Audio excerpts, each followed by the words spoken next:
Hey everyone, Mr. Happy here, and I bring you some excellent news. In case you missed it, it has been confirmed that FanFest will be returning in 2023 and 2024. These will lead us in to 7.0 because that's what the FanFests are for. You don't have to question if there will be expansion news at them. There is always expansion news at a FanFest. Now, not only are they returning, but the physical FanFests are returning. I tell you, as much as most of us understood why we couldn't have a physical fan fest leading up to Endwalker, all of us were hoping to have a physical one return leading into 7.0, and we got our wish. Las Vegas in the end of July for North America, July 2023. You're going to have October. It's going to be in London for Europe, and Japan is undecided, but it's not going to be until 2024. Oh, I'm so excited and glad. Even if Las Vegas in July sounds like the worst thing I've ever heard, I'm sure I will get through it to go to my first event that I've been to in years. And you know what? I'm ready to do it. Now, that being said, the venue itself is going to be hosting a lot more people. They said that was a focus even for the canceled one back in 2021 and 2022. So I figured that on top of bringing you this news, if you didn't know, I talk about my previous experiences with the fan festival so you get an idea of what you might be signing up for if you decide to go, as well as a bit more information on the venue and the area for anyone who has never been to Las Vegas in North America. So first off, the venue is actually a really important thing. Our previous venues were all like conference halls inside of hotels. I believe it was the Rio for the first and the third Fan Fest and the Palm for the second one in between.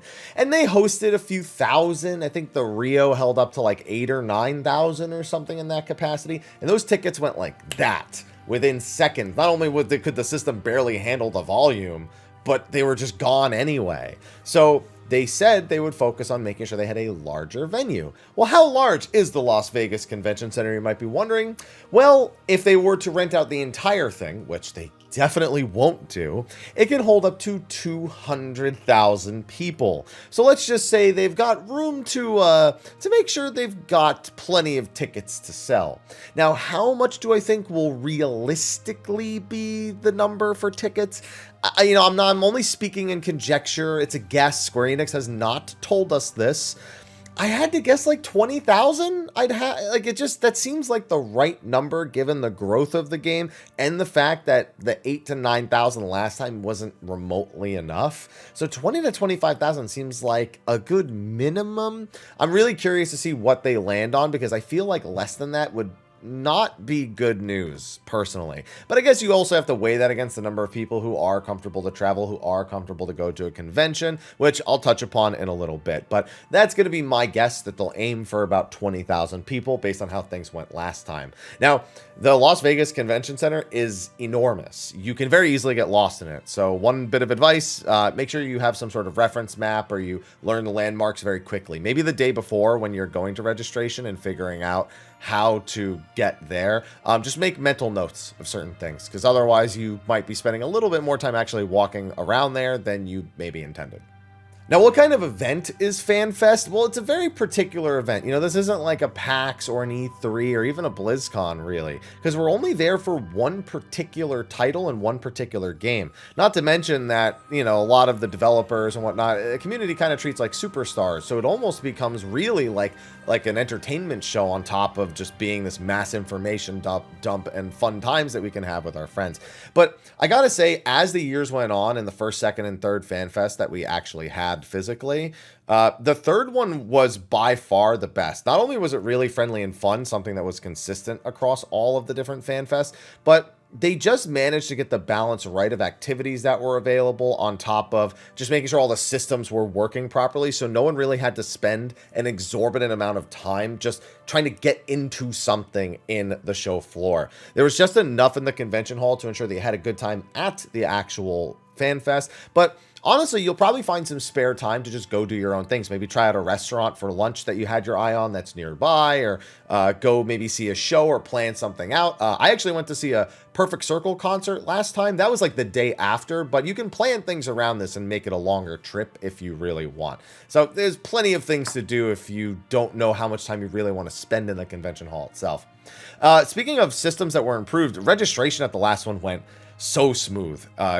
Most people I knew were in and out in 10 to 15 minutes, even if they were waiting in the line. They just had everything down packed. But that just gives you more time to do things on registration day. Registration day is normally the day before FanFest itself opens. You can still get your badges or your tickets or turn those all in the day of, and even during the second day, I believe. But the day before the actual event begins is really the time to do that. And that went really, really smooth. As for the event itself, people line up. I'd say the line getting in is probably the longest thing, but everyone who signed up usually, they single file you in. They say, hey, this is your row, this is your row, this is your row, and they just sit you. If you have a party that needs to stay together, you can tell them and they'll kind of fit you into the next row. They were very, very accommodating to people. So I really want to give them credit for that. And then when the keynote finally does happen, everyone gets up and is crazy and everything. A little bit rambunctious. Even waiting for it after you've been given your seat, a lot of people get up, move around, walk around, look for their friends before sitting back down. Someone's got to watch the seats, someone's got to watch the jackets, whatever it is. And then at the end of the keynote, after all the hype, people tend to start kind of leaning out of their seats. People sometimes want a seat that is closer to the exits that can take them to the attractions they want to take care of first. And there are usually a lot. And if you want to do all of them, that can be very time consuming. A lot of the times you might just have to watch the panels and whatnot from the lines. And I'm curious what the setup's going to be, because I would really hope you can see the panels from some of the lines for some of the activities, just so you don't feel like you have to choose between one or the other. The longest waits are normally for the challenge section. It's basically combat challenges. The first FanFest we got to fight Odin. The second FanFest was a 24-man Proto Ultima. And the third was Yojimbo. Not every time, but sometimes these come with shirts. Proto Ultima, I don't think, came with a shirt. But odds are you're going to want to pre-form parties as opposed to just getting in the line alone. It just helps improve the odds that you are going to have something successful. So, you try to not want to wait in that line a second time. So winning the first time is pretty important for most people. There's also usually like alternate gameplay stations. Like there's usually maybe PvP or roulettes or dungeons. I remember at the very first one they did dungeon races, but I don't think that was widely popular because you had sweaty tryhards like me, like beating the dungeons in like 9 minutes, and then the like normal players just doing pull to pull, fighting the boss, and I think it was a little too competitive for that. So they haven't done that one since, I don't think. But don't be surprised if they do something like Four Fiends Wheel Roulette, where like if we have the Four Fiends by then, like if they like spin a wheel and it picks your fiend, and then they spin another wheel and it picks like a debuff. That was a really fun one they did at the first FanFest too. It picked an extreme trial, and then like you can't wear body pieces or can't use back then cross-class actions and stuff like that. So they had all sorts of weird debuffs or have to lower your item level or whatnot. I don't think they'll do anything that elaborate, but those are just some fun things to highlight from previous years. The line that used to be the longest was merchandise. At the first FanFest, it was literally like 9 hours, and I think the venue was only open for 8, so I don't know how they did that. But it went really smooth last time. You could pre-order and pick up, and that took no more than 5 to 10 minutes. And if you wanted to just get in the regular merchandise line, because the pre-orders were done so smoothly, that was no problem at all. So this probably won't take you as much time as you may think. I'd still put maybe like an hour or two away just in case, if you really want to go do the merchandise section. But if it's anything like last time, you won't need nearly that amount of time. They also have like little carnival mini games. Like they've had archery, and they have like, like basketball. They do a lot of the gold saucer games. It's not too uncommon. And then they sometimes come up with like a bunch of other things. I really hope they do kind of like, I don't know how. I guess they'd need like a light up panel and a floor. I want a Slices Right. That's the one I want to see the most. I want to see a Slices Right done somehow. I don't know what the budget looks like on that. I don't know how they could achieve it. That would be incredible if they could get something like the Slices Right working. You just need a lot of light up panels, I think, to indicate areas that are hit or something like that. Maybe even do it like laser tag in a sense. It's a bit advanced, so maybe they probably won't do something like that. Also, they do a ton of panels. I mentioned that earlier, but they've had like, music panels, lore panels. The keynote is technically a panel.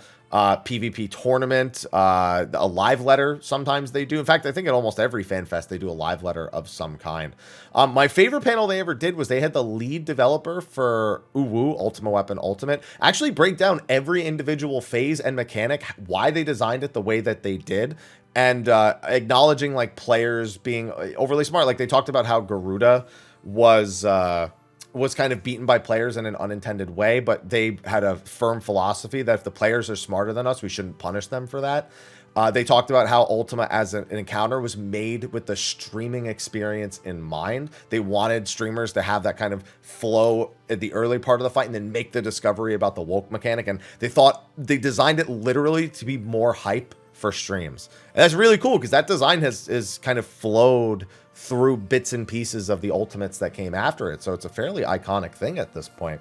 So yeah, panels are really, really awesome. I expect a 6.5 live letter. Given the timing, we should be about 8 to 9 weeks into patch 6.4 if my prediction holds true. So that's a little early for a 6.5 live letter, but it's FanFest. You know, I assume they'll do it.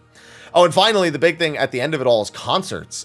Usually there's a piano concert and a band concert. Piano concert the first night, band concert the second night. These are the only things that are usually not streamed.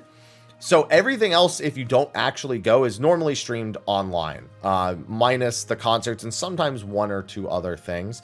But these are like strictly for the people who go there and they are going to enjoy it. It's always great to go to those concerts at the end of both nights, unless of course you have planes that you really need to get to, because they do go till pretty late. So you usually have to step out of the convention and I guess eat before that happens, or resign yourself to like a really late dinner. Which, you know, most people won't mind. It's Vegas, but bear in mind, you usually got to be up early the next morning for something, one thing or another. So yeah, that's a big thing. And also, we normally got like a physical goodie bag. In fact, I have mine. I got this one from Tokyo, but we got one similarly for North America. There it is. I also use it almost every day, so it's kind of beat up. But yeah, so this is just a little tote, and then this has like. Usually it's got like I don't know, they pack a few things like a tombstone USB or maybe some stickers or like a guide to like the events, just so you know everything. They also usually with your ticket include the digital rewards, like, you know, Cloud's bike in the previous ones or things like that. So you can usually choose to buy those. They separated them for the last FanFest, I believe. They sold the tickets as their own and they were less expensive because of that. So they probably will do that again, and if you want the digital items, you'll just have to choose to buy them online. But they will probably release digital items alongside the event, each FanFest occurring. They'll probably put something on the MOG station that people can buy. It's a really fun event. I really, really recommend going as long as you're comfortable going. But speaking of which, despite all of that, I want to share some advice, some things that I have noticed in my experience with not only FanFest, but just conventions in general. So let's get into that. All right, first, obviously the big elephant in the room is we have physical FanFest. People are going to be wondering about health guidelines. I mean, that's just been the #1 thing for the past few years. What are the mandates? What are the rules of the venues? Yada, yada, yada. As far as I know, Las Vegas as a whole does not have any mandates whatsoever and hasn't had them since, I think, February of this year. So they're relatively open. I'd assume the convention center is similar. I did try looking and I could not even find a mention of a policy of any kind. So I would assume that they leave it largely up to people whether or not they would like to protect themselves in any manner of way. So please bear that in mind. That's going to mean there's a lot of different people with a lot of different outlooks on that kind of thing that are there. My #1 advice in that regard is just to respect people. And if it concerns you, then take the extra steps to protect yourself. And if it doesn't concern you, then just be respectful of other people. You're not sure who's trying to attend, people who might be immunocompromised or things like that, or just uncomfortable in general. So it's just about being respectful at that point to one another and respecting the space of one another. Now, that aside, of course, we have just general things that I recommend you should bring or do or plan ahead. I know I've already booked my hotel. I'm looking to book my flight, and I'm doing that well in advance. They sometimes offer like FanFest rooms, like they'll reserve a bunch of rooms and then you can do them through FanFest. But as far as I know, almost everybody just tries to get hotels way in advance. And then if they don't get a ticket, they either look to give the room to somebody else or ask if they want it, or they cancel, you know. So it's just about getting the space ahead of time. And I've already gone ahead and done that. As for when you're actually at the convention hall, you're going to want a few things. If they give us a bag like this, great. You can just use that to carry everything around. But we are talking about Las Vegas in summer. You are going to need a few things. Number one, please, for the love of God, bring spare deodorant. You might not think you're going to stink, but even if you are somebody who is normally very, very cleanly, it's going to be like 115 degrees in Las Vegas. If you go outside, you're going to instantly melt. So that's just the nature of being in a desert in the middle of the summer. Please do yourself a favor and bring spare deodorant for your own sake and for the sake of everyone around you. Maybe bring a spray too while you're at it. I know I'm gonna. So yeah, that's the big one. Just stay conscious of that. But that's not it. I also bring hand sanitizer. This is something I was doing back before, you know, when all the conventions were canceled for years on end. And every hand I shake, I just do this real quick. Every time you touch something, do this real quick. The truth of the matter is, a lot of the times these venues, they're not trying to be uncleanly, but they also are not often very cleanly. So better to just have that. The convention center should have hand sanitizer in a lot of places as well, but I always like having one in like my back pocket. I also recommend, because of the heat, some wipes of some kind, whether they be wet wipes, dry wipes, whatever, just something to kind of like, just give yourself a once over. You're just feeling gross. You know, again, even though we'll be inside the convention center, which should be cool, there's going to be thousands of other people there. All that heat is just, I just think it's better to have something of that kind. If you're planning on bringing a spare mask, of course, because if you're sweating and your mask gets sweaty, you're probably going to want to change one of those. And honestly, if you have the money, I'd bring a battery-powered fan if you have it, and some spare batteries at that, or buy the batteries there. Probably don't want to travel with batteries if you don't have to. Just because, dude, sometimes those things can be a lifesaver. You just turn that thing on. Oh, especially if you're standing in line and it's so hot. Oh, please. Just spray my face. Just give me all this cool air, please. So yeah, those are the things at minimum I would recommend bringing. I would also recommend bringing snacks, water if they'll let it in. I actually don't know, again, what the policy is in the convention center for water, but hydration and staying not full, but like just having some food to make sure that you can entertain your stomach. A good idea if you're going to be standing in line. It's so often people neglect those things, especially in Vegas. People just drink in Vegas. You can drink everywhere. I don't know, again, the convention hall, but it's Vegas, so, you know, I'm holding certain assumptions, I suppose. But just in general, it's good to have those things around or in your bag or something like that, just in case you need them or in case somebody around you needs them. Anything else that you might need for your health also, you know, just things that you personally feel like you need, don't skimp on them. You know, it's just my number one advice. It's all about staying healthy and putting yourself before the event, because I see too often people don't do that and they get sick, or they just don't have as good of a time because they're just not treating themselves right. Now, on top of that, considering travel, now I already said I booked my hotel, so I've already taken all these things into account, but Vegas is a very mobile city, especially because we're going to be in actual like Las Vegas. We're not in an offshoot. Now we're about, I think the convention hall is maybe like a mile or a mile and a half off of the strip. Not very far, but there's plenty of transportation to get around that you really shouldn't have to worry too much about whether or not you're right next to the convention center or a little bit further away. So if you want something, like if you have leg problems or you just don't want to have to walk very much, then there's maybe like 5 or 6 like really close walking distance hotels, probably more than that. Some of them in casinos, some of them specifically for the convention center itself. So there's plenty of walking distance areas. However, you of course have Uber and Lyft. It's usually a little slow because traffic is really backed up, but it is an option. You have taxis for pretty much the same thing if you want those. The big things that you're going to want to educate on once you've picked a hotel, though, are shuttles, and I think the biggest thing is the monorail. So the shuttles will take you around the city if you need them. Most commonly, you'll use those between the airport and the hotels, and not really from hotel to hotel, but they are there if you do need them. But the monorail is one of the biggest things. It's basically just a small train that goes between 8 different stops, some different consorts. Consorts? What's a consort? Resort and casinos. That's what they're called, consorts. And the convention center. So if you actually just quickly go to the Las Vegas rail site and you look at those locations, it's literally a minute or two between each location, and the monorail hits each of those locations every like 4 to 8 minutes. So that is a great way to get around. I would highly consider looking into that. I mean, you could always rent a car. Some hotels you can pay for a parking spot, but not my number one recommended thing to do. Bear all of those in mind, and you should find that getting around Vegas is pretty quick. Even if you need to leave the strip for a little bit, you just have plenty and plenty of options. I know I'm going to be in and out personally, so I had to take all of this into account as well, especially when it comes to getting to the strip for maybe hanging out with friends in the evenings, maybe the night before, night after. Usually like to stay an extra day because, you know, with the FanFest being all content, I just have to go back to my hotel room and record a few things, and I've got my content for the week, so I can stay in Vegas, you know? It's a good time. Like I said, I went to a Perfect Circle concert last time.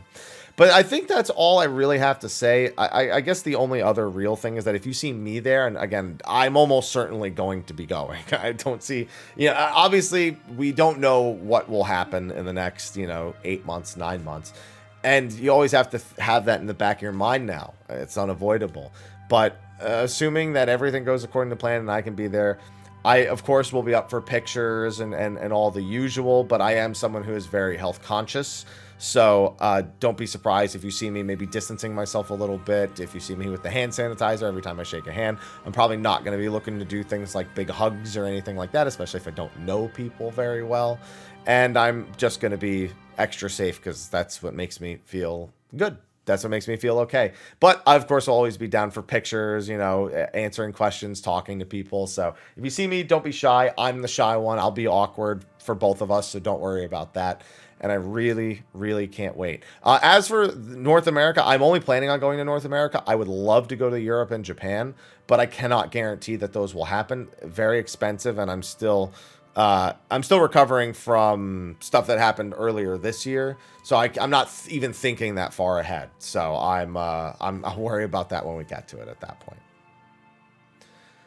But yeah, thanks for listening to me ramble on about my experience with the previous FanFest. It's just, I'm so excited to talk about it because it's happening, hopefully. So thanks for watching. If you're going, I'll see you there, and keep an eye out for some more content on the channel. Anyway, thanks for watching, and I'll see you in the next one. Until then, take care.